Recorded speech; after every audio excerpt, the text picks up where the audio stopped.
So, yeah, so the quadratic equation is just going to be in the form f of x equals ax squared plus bx plus c. What are the values of a, b, and c? 1/2, good. B is what? -4, okay. And then, everybody, what's c? 12, good. All right, so we want to find, we're going to get two things for the price of one here. We want to find what's the x-coordinate of the vertex, first of all. So we'll make this our vertex. That row is going to be our vertex. How do we find it? What's our formula? X equals Negative b over 2a, good. So if we plug in values here, we're going to get +4 divided by, what's 2 times 1/2? 1. Okay, so I get 4 over 1 is 4, right? Okay, so if x equals 4, then that gives us two things. It tells us that the x-coordinate of the vertex is 4, and it also tells us that the vertical line that acts as the axis of symmetry is just the line x equals 4. Right, it's telling us two things there. Everybody see that? Okay, so we get 2 for the price of 1. We get that and that, right? How do I find the y-coordinate of the vertex? Plug it in. Okay, so f of 4 just equals 1/2 times 4 squared minus 4 times 4 plus 12.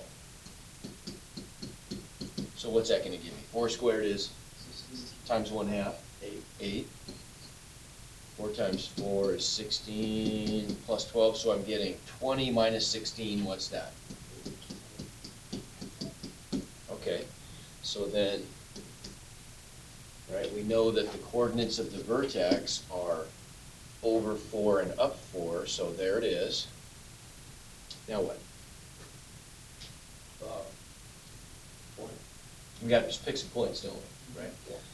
So I could pick a point like, for example, this is over at x equals 4. I want to pick x values to the left or the right of my vertex, of the axis of symmetry. So I could pick 5. That would work. What else could I pick? 3. I could pick 3. I could pick 3. Which one would be easier to plug in? 3. 3 probably a little bit, but do you see a problem when I plug 3 in? Yeah. Yeah, when I plug 3 in, look what happens. We can do it. I get 1/2 times 3 squared minus 4 times 3 plus 12. And so that gives me 9 times 1/2. Wasn't that just 9 halves? Minus 12 plus 12. Well, at least the 12s cancel out. So what do I get? 9 halves.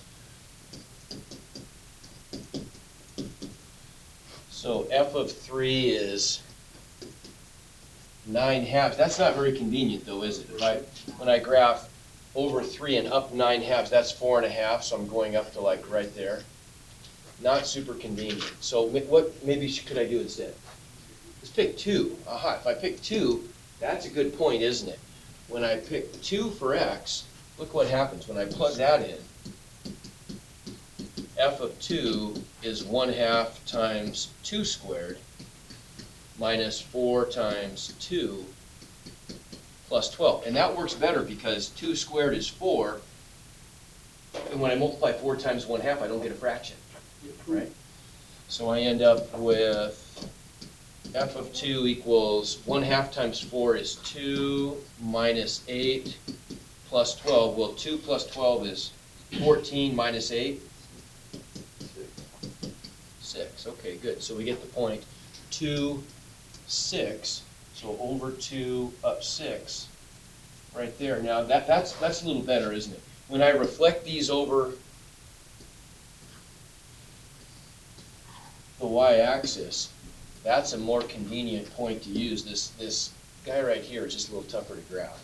But either way, it gives us the shape of our curve, doesn't it? Okay. Now, what am I going to do? So I found out what the parabola is, but how am I going to graph this thing? You already told me. It's going to be dashed, isn't it? Right? So we end up with something like this.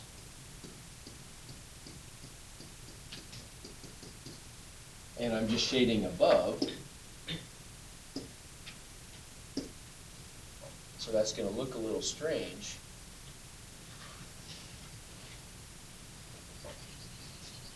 But that's it, right? And then it just goes from there. It's just going to go, it's going to shade up forever, right?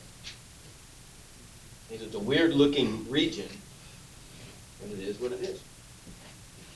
Okay, make sense? All right, flip your desks around, and you can work the rest of the period.